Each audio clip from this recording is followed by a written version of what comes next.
नदीम साहब की तरफ चलते हैं। ओवर टू यू नदीम साहब। बहुत शुक्रिया आप दोनों का। हम कोशिश कर रहे हैं कि इसहाक डार साहब, पाकिस्तान मुस्लिम लीग नवाज़ के सीनियर रहनुमा, वो हमारे साथ शामिल हों। डार साहब अस्सलाम वालेकुम।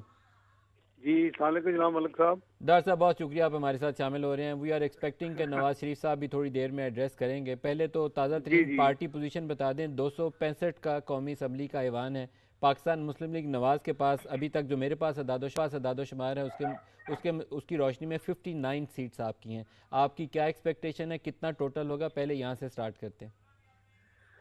देखिए बिस्मिल्लाहिर्रहमानिर्रहीम नाहमदुहुन्नसल्ली रसूल करीम। मलिक साहब, अभी तक जो नताइज अनाउंस हुए हैं वो मुकम्मल तमाम सीटों के अनाउंस नहीं हुए। और हमारी जो कौमी असम्बली की हमारी अपनी वेबसाइट भी यहाँ है और हमारी कोई पूरी एक बहुत बड़ी टीम है जो डाटा कंपाइल करती है और एग्रीगेटेड डाटा साथ साथ चलता है। जो सीटें हमारी ऑलरेडी हम जीत चुके हैं और जो सीटें बाकी अभी प्रोसेस में हैं, पूरे पोलिंग स्टेशन के नताइज टेलीविजन के जरिए हमें नहीं मिले, तो उस हिसाब से हमें कोई 90 सीटों पे इंशाल्लाह इख्तिताम करेंगे। 90 ये 90 सीटों की सीटों आप होपफुल हैं कि 90 के करीब नशिस्तें आपको कौमी असम्बली की जी मिल जी जाएंगी। 90 कम अज़ 90 कम प्लस। कम अज़ कम आपको 134 सिंपल मेजोरिटी के लिए रिक्वायर्ड है 266 में से। तो 134 में फिर भी 34 का डिफरेंस रह जाएगा। वो 34 कहाँ से आएंगे? 34 नहीं, 44 का डिफरेंस रह जाएगा। वो 44 सीट्स कहाँ से आएंगी? आपको मेरी आवाज़ आ रही है? डाट साहब की लाइन डिस्कनेक्ट हुई है शायद, दोबारा लाइन को। मज़े की खबर है कि वो कह रहे हैं कि हम तवक्को कर रहे हैं कि 90 कौमी असम्बली की नशिस्तें पाकिस्तान मुस्लिम लीग नवाज़ हासिल करने में कामयाब हो जाएगी जब अदादोशुमार मुकम्मल होते 265 के ऊपर कॉन्टेस्ट है, एक सीट के ऊपर कॉन्टेस्ट नहीं है। डार साहब 90 अगर आप तवक्को रखते हैं तो 134 मिनिमम रिक्वायरमेंट है सिंपल मेजोरिटी के लिए। 44 रिमेनिंग सीट्स कहाँ से आएंगी? देखिए मलिक साहब, एक तो ये है कि काफ़ी इंडिपेंडेंट्स हमें अप्रोच कर रहे हैं ज्वाइन करने के लिए। और पीटीआई से? आइन और कानून नहीं नहीं, जो भी इनके अलावा भी हैं, जो भी आइन और कानून, वैसे तो वो भी उनको कोई डिफरेंट क्लासिफिकेशन नहीं हो सकती। आप तो माशाल्लाह समझते हैं इंडिपेंडेंट इज इंडिपेंडेंट। और जो इंडिपेंडेंट ज्वाइन करेंगे वो मुस्लिम लीग नून का हिस्सा होंगे और मुस्लिम लीग नून या किसी भी पॉलिटिकल पार्टी को ज्वाइन करेंगे आइन कानून के मुताबिक तो 72 घंटे में ज्वाइन कर सकते हैं और वो उस पार्टी का हिस्सा बन जाते हैं। सारे वादो जवाबत और आइनी जो है उनके ऊपर कंडीशन कि जी आपने vote of no confidence, vote of confidence, money bill, budget और कॉन्स्टिट्यूशन अमेंडमेंट से आपने पार्टी लाइन आप क्रॉस नहीं कर सकते।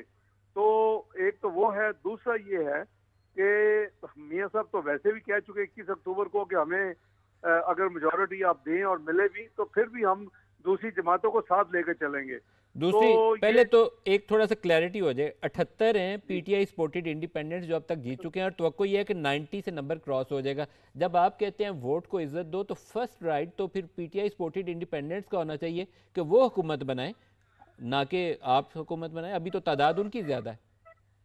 देखें, इस फॉर्मूले को तो हमारे सिवा शायद ही किसी ने पाकिस्तान में अमल किया हो। आपको याद होगा 2013 के इलेक्शन में केपी की जो असेंबली का रिजल्ट था उस पे पीटीआई सिंगल लार्जेस्ट पार्टी नहीं थी और मुस्लिम लीग नून और जेयूआईएफ मिल के हुकूमत बनाने की पोजीशन में थी। बल्कि मौलाना साहब ने ये ऑफर भी की और मियां साहब ने बड़ी मुश्किल से वो कुछ अर्सा थोड़ा सा फील भी किया और उनको कन्विंस किया कि ये चूंकि सिंगल लार्जेस्ट इनको दे दे। नंबर एक। नंबर दो, देखें वी हैव टू थिंक आईनी तरीके से। मुझे अभी आज तक कोई दुनिया की पार्लियामेंट्री डेमोक्रेसी में इंडिपेंडेंट इकट्ठे होकर हुकूमत बनाते नजर नहीं आते। वो मुझे आपको अगर एग्जाम्पल है तो दे दें। तो यही वजह है कि इनके कुछ एडवांटेजेस होते हैं इंडिपेंडेंट के, इन द सेंस के वो जो मर्जी करें, लेकिन उसके साथ साथ फिर उनके ऊपर कोई पाबंदियां भी होती हैं। तो कितने मैं इंडिपेंडेंट्स हैं जो आप तवक्को रखते हैं कि आपकी तरफ आएंगे? पीटीआई सपोर्टेड में से कितने आपकी तरफ आएंगे? 30, 35, 25? नहीं, मैं समझता हूँ कि पीटीआई एज वेल एज जो दूसरे इंडिपेंडेंट्स हैं इनके अलावा भी हैं। Any number sir, any number, कितने नंबर आप मैं सोचते हैं इंडिपेंडेंट्स आपकी तरफ आएंगे? मैं समझता हूँ कि अच्छी खासी तादाद ये हो सकती लाइक है 30, इंशाल्लाह। 30 नंबर, 35 नंबर, कोई 30 नंबर दे। हाँ हो सकते हैं। ये नंबर जो आप बॉल पार्क कह रहे हैं, मेरा ख्याल है कि इस हद तक अगर इतना बड़ा नंबर होगा तो इसमें से इतने नंबर आने की तवक्को है। फिर दूसरी पार्टीज को भी हम ऑफर 30 करेंगे। से वो मियां साहब 35? यू आर एक्सपेक्टिंग 30 से 35 इंडिपेंडेंट? मैं 25 से 30, मैं 25 से आपके 30 नंबर को कंफर्म कर रहा हूँ। जी जी जी, मैं वो कर रहा हूँ। मैं कह रहा हूँ कि बाकी जो पॉलिटिकल पार्टीज है उनको कोलिशन के तौर के ऊपर उनके साथ आगे भी काम किया और उनके साथ काम किया जा सकता है। वो बेसिकली हम डेफिनेटली मियां साहब की सर, एक तो आपकी इत्तेहादी जमात होगी आईपीपी, जिसके साथ आपकी सीट एडजस्टमेंट है, एक होगी आपकी एमकेएम, उसके साथ भी आपकी एडजस्टमेंट है। क्या पीपल्स पार्टी आपके साथ इक़्तिदार में शामिल होगी या पीपल्स पार्टी इस दफ़ा अपोजिशन बेंचेस पे बैठेगी? ये तो वही कैटेगोरिक जवाब दे सकते हैं। हमारी लीडरशिप ने तो 21 अक्टूबर को मियां नवाज शरीफ ने पहले दिन आते ही कहा था कि हम चाहेंगे कि तमाम पॉलिटिकल पार्टी जिनके साथ खासकर हमारी एक वर्किंग रिलेशनशिप रहा है, हमने इकट्ठे काम भी किया। 2008 में भी मखलूक हुकूमत में शामिल हम उनकी हुए थे, फिर 2022 में भी ये क्या काम आपने हुआ। जरदारी साहब से रब्ता कायम किया है? इंशाल्लाह बड़ी जल्दी हो जाएगा जी। आप कोशिश कर रहे हैं उनसे कांटेक्ट करने की? नहीं, जब कोशिश का क्या मतलब, कोशिश मतलब साहब आप भी समझ रहे हैं, जब कोशिश करें तो राब्ता हो जाएगा। अभी कोशिश तो नहीं हुई लेकिन हो जाएगी इंशाल्लाह। अभी तो हम अपने नंबर्स को फाइनल देख रहे हैं। अभी हमारा यहाँ एक बहुत बड़ा क्राउड है जो कि सिंगल लार्जेस्ट पार्टी इमर्ज होने की वजह से सेलिब्रेट कर रहा है। तो डॉक्टर साहब, एक बात तो फिर तय होगी कि आप फेडरल गवर्नमेंट बनाने की कोशिश कर रहे हैं। ये बात तो तय होगी कि आप फेडरल गवर्नमेंट बनाने की कोशिश कर रहे हैं with the help of independents and other allied parties. Government बनाने की पोजीशन में है। मैं थोड़ा सा आपकी वर्डिंग को अगर आपकी इजाजत चेंज करना चाहता हूँ जी, जो मेरी वर्डिंग है आप दोहराइए, कहिए। मैंने कहा कि मैं समझता हूँ कि हम फेडरल गवर्नमेंट बनाने की पोजीशन में अल्हम्दुलिल्लाह हैं और होंगे इंशाल्लाह। अच्छा, पंजाब के अंदर आपकी पोजीशन बड़ी बेहतर है। 127 से ज़्यादा नशिस्तें आप जीत चुके हैं आउट ऑफ 253 जो अभी तक रिजल्ट्स हमारे पास हैं। यहाँ पर जो पाकिस्तान तहरीक इंसाफ सपोर्टेड इंडिपेंडेंट्स है उनकी तादाद 111 है और इसी तरीके से आपकी इत्तेहादी जमातें यहाँ पे भी मौजूद हैं। यहाँ पर आपकी पोजीशन काफ़ी रिजनेबली बेहतर है, तो पंजाब आप ले सकते हैं। लेकिन केपी के अंदर बड़ी एक मज़े की पोजीशन है जिसके ऊपर मैं आपसे राय चाहता हूँ। केपी में इस वक्त आउट ऑफ 115 टोटल जो उनकी नशिस्तें हैं, आई थिंक 70 के करीब, मोर देन 77 के करीब प्रॉबेबली पीटीआई सपोर्टेड इंडिपेंडेंट्स वहाँ से सूबाई की नशिस्तें जीत चुके हैं। क्या उनको हक हासिल है कि वहाँ अपनी पसंद की हुकूमत बनाएं या उनको ये हक हासिल नहीं है? देखिए, एक तो जो आपने पहला फरमाया वो ऑलरेडी हम 50% के पे हैं। पंजाब जितने रिजल्ट डिक्लेयर हुए हैं उनमें से 127, तो obviously we are already 50% plus. तो जहां तक बाकी रिजल्ट आएगा तो वो भी, तो मुझे उम्मीद है कि पंजाब में हमारी मेजॉरिटी पार्टी के तौर पे हम उभरेंगे। और इसके अलावा जो दूसरी आपने जो मुझे सवाल फरमाया वो जो केपी का, तो उस पे बड़ी ये यूनिक किस्म की सिचुएशन बन गई है कि मैंने कभी, पता नहीं आपको तो मेरे नॉलेज में इजाफा करे, मैंने पार्लियामेंट्री डेमोक्रेसी में इंडिपेंडेंट्स को कोई हुकूमत बनाते नहीं देखा। हुकूमत का हिस्सा तो हमेशा होते हैं, लेकिन ये तादाद चूंकि बड़ी है और वहाँ लार्जेस्ट है, तो या तो वो किसी पॉलिटिकल पार्टी एक हिस्सा बन जाएंगे और उनसे कोई तय कर लेंगे, क्योंकि अभी नई पॉलिटिकल पार्टी बना के तो उसमें तो ज्वाइन नहीं कर सकते ये। But they are in majority, लोगों ने उनको मुंतखब किया है और देयर इज एवरी मतलब पॉलिटिकल राइट डेमोक्रेसी के अंदर जो मेजोरिटी है उसको हुकूमत बनाने का मौका मिलना चाहिए। 77 आउट ऑफ 115 क्लियर कट लोगों ने एक फैसला किया है, तो उनके रास्ते में कोई रुकावट नहीं आनी चाहिए, उनको मौका मिलना चाहिए। तो रुकावट ना कभी बने हैं ना बनेंगे। जब उनका क्लियर कट रास्ता नहीं था, हमने तो उस वक्त भी उनकी हुकूमत बनाई थी 2013 सर में। नवाज शरीफ साहब जो अभी एड्रेस करने जा रहे हैं, इसहाक डार साहब जी? जो नवाज शरीफ अभी एड्रेस करने जा रहे हैं, तो ये क्या उनकी एक विक्ट्री स्पीच है जिसमें वो अपनी फतह का ऐलान करेंगे? देखिए, हमारे जो लोग माशाल्लाह जो जीते हैं वो भी उनके बड़े जुलूस यहाँ पहुंच चुके हैं। जो हमारी सिंगल लार्जेस्ट पोजीशन है एनए में इस वक्त हमारे डाटा के मुताबिक वो भी हमारे सामने है। और जो हमारी मेजॉरिटी पार्टी, जिसको मैंने ट्वीट भी की थी पॉलिटिकल पार्टी के तौर पे जो मर्ज हुई है पंजाब में, वो भी सामने है।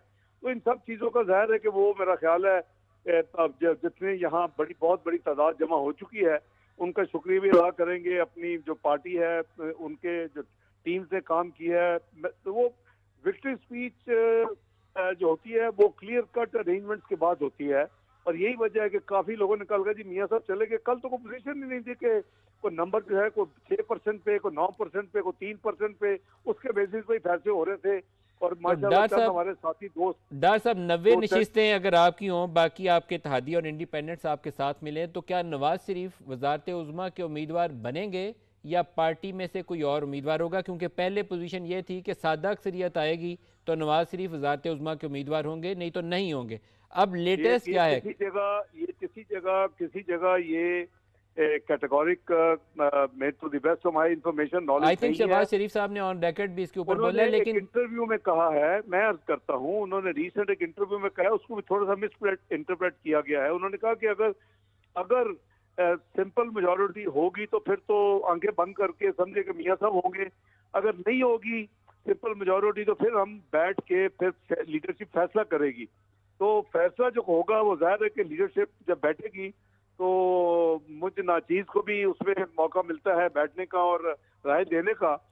तो मैं समझता हूँ कि मेरे अभी भी जो इस जो है ना कंपोजिशन की जो हुकूमत भी बनेगी तो मेरे अभी भी जो कैंडिडेट होंगे वो मियां नवाज शरीफ साहब ही होंगे। नवाज शरीफ साहब, नवाज शरीफ ने ये कतई नहीं कहा तो अगर कि वो नवाज नहीं शरीफ साहब होंगे। वज़ारत उज़्मा के उम्मीदवार होंगे डार साहब, तो फिर पंजाब की वज़ारत आला का उम्मीदवार कौन होगा? ये अभी पेंडिंग फैसला है। आपको पता है कि मैं काफी हद तक जो चीज पब्लिक कर सकता हूँ मैं कर दिया करता हूँ। ये मैं आपको बिल्कुल ऑनेस्टी के साथ बता रहा हूँ, at least to the extent of Ishaq Dar अभी ये फैसला नहीं हुआ और और ये क्या फैसला होगा। इसहाक डार की अपनी उसी- पोजीशन क्या होगी? क्या नवाज शरीफ के राइट हैंड मैन के तौर पर आप पहले भी काम करते रहे, फाइनेंस मिनिस्ट्री और 50 कमेटियां आप चलाते थे, तो क्या दोबारा फाइनेंस मिनिस्टर भी होंगे और लीडिंग प्लेयर होंगे हुकूमत के अंदर, या क्या पोजीशन होगी आपकी? देखिए मैं आइदर कैपेसिटी में देखिए एक तो ये अल्लाह करे इंशाल्लाह पीएमएल की हुकूमत में मियां नवाज शरीफ साहब चौथी साहब प्राइम मिनिस्टर बने, ये मेरा ख्वाब भी था और एफर्ट भी थी पिछले कई महीनों की। और उसके साथ फिर वो मियां नवाज शरीफ का प्रोग्रेटिव है कि किन लोगों को पार्टी में से वो अपनी काबीना का हिस्सा बनाएंगे और उनको क्या जिम्मेदारियां देंगे। क्या ये पहले ये से अगर तय मैं- नहीं किया गया? क्योंकि एक आपने होमवर्क करना होता है कि मैं अगर चार्ज संभालूंगा वजारत का तो मुझे कौन सा प्रोग्राम लेकर डे 1 से स्टार्ट करना है। नहीं, मैं अर्ज करता हूँ आप अगर हमारा मैनिफेस्टो देखेंगे तो उसमें मैंने पूरी की पूरी आउटलाइन दे दी है कि अपना इकोनॉमी किन लाइनों पे चलेगी। वो मुझे हुक्म हुआ मिला पार्टी की तरफ से कि मैंने बना के देनी है, वो मैं बना के दिया है और उसमें बड़ा कैटेगोरिक बड़ा सर, रियलिस्टिक वजीर खजाना जो होगा वो अपनी मर्जी से चलाएगा, आप होंगे तो आप अपनी मर्जी से चलाएंगे, कोई और होगा तो वो अपनी मर्जी से चलाएगा। नहीं, पर इस रोड मैप को तो पार्टी की अप्रूवल है और मियां नवाज शरीफ साहब की अप्रूवल है। जो भी वजीर खजाना होगा इस रोड मैप पे काम करेगा जो हमारे मैनिफेस्टो में इकोनॉमी का रोड मैप दे दिया गया। सर एक चीज़ और बता दें, कल हमारे पास जी। 7 से और बलूचिस्तान के दूर दराज इलाकों से नताइज 9, 10, 11, 12 बजे तक तफसीलात आ गई। 100% 7 का नतीजा आ गया। लाहौर जिस हल्के में मैं बैठा हूँ ना सूबाई का आया ना कौमी का आया, नवाज शरीफ के हल्के का आरओ चेंज हो गया। ये लाहौर में क्या मसला था? कुछ प्रॉब्लम थी लाहौर में? हमारे कोई एडमिनिस्ट्रेटिव प्रॉब्लम होगी तो हमें हमारे इल्म में नहीं है। आपने लेकिन पता करने की मुझको कोशिश इतना- की? जी, आपने पता करने की कोशिश की? टू बी फेयर मेरे एज इलेक्शन सेल मेरे नोटिस में नहीं आया इस तरह का कोई इशू। हमारे नजदीक तो स्मूथ इलेक्शन चल रहे थे, मासवाए कि जो ये सिस्टम की कनेक्टिविटी नहीं थी और जो ये सर बैठ के 7 हमारा से 7 से सिस्टम की कनेक्टिविटी कैसे हुई या बलूचिस्तान से कैसे हुई? देखें जो जहाँ को दहशतगर्दी की प्रॉब्लम जो थी ना जी, पॉसिबिलिटीज मैं जाती राय है आप बल्कि कंफर्म करें ईसीपी से और इंटीरियर मिनिस्ट्री से। मेरी इत्तला के मुताबिक उन इलाकों में या उस मेजर एरिया में इन्होंने उसको स्विच ऑफ किया या स्लो डाउन किया, जो भी टेक्निकली इन्होंने किया। लेकिन क्योंकि हमें खुद इनकन्वीनियंस हुई कि आप अपने कैंडिडेट्स को राब्ता नहीं कर पा रहे थे, जो हम टीवी देख रहे थे उसके सर इलेक्शन मैनेजमेंट हम- सिस्टम जो था वो आपके इंटरनेट से बिल्कुल उसका कोई बराह रास्त लिंक नहीं था। सेपरेटली वो सेल्फ ऑपरेटिव एक सिस्टम था और उसके ऊपर जो हेड हैं चीफ इलेक्शन कमिश्नर हैं उन्होंने सुबह एश्योरेंस दी थी कि आपका मोबाइल बंद होने से इंटरनेट बंद होने से ये अफेक्ट नहीं होगा। जब रात को आपको तशवीश नहीं शुरू हुई, जब 8 बजे 4 हल्कों के इंतखाबी नताइज आने के बाद नवाज शरीफ का हल्का, मरीम नवाज का हल्का, लाहौर के दीगर कौमी और सूबाई के हल्के, इनका एक भी अपडेट नहीं आया सुबह तक, तो आपको परेशानी नहीं हुई? हेड ऑफ इलेक्शन सेल ने, आप PMLN के, आपको तो चीफ इलेक्शन कमिश्नर को कॉल करनी चाहिए थी, भाई किधर हो, बताओ नतीजा किधर है? मलक साहब मैं अर्ज करता हूँ कि जो हमारा ये सिस्टम स्लो हुआ, ठीक है उनका आपस में कनेक्शन नहीं है। गालबन आपने मेरी बात पे गौर नहीं किया कि अगर इंटीरियर मिनिस्ट्री ने या इलेक्शन कमीशन ने या दोनों ने मिलकर ये फैसला किया कि जी उसको हमने इंटरनेट को, तो वो मैं एज पाकिस्तानी तो एक ही वजह मुझे नजर आती है कि जो बड़ी बड़ी तादाद पोलिंग स्टेशन पे थी।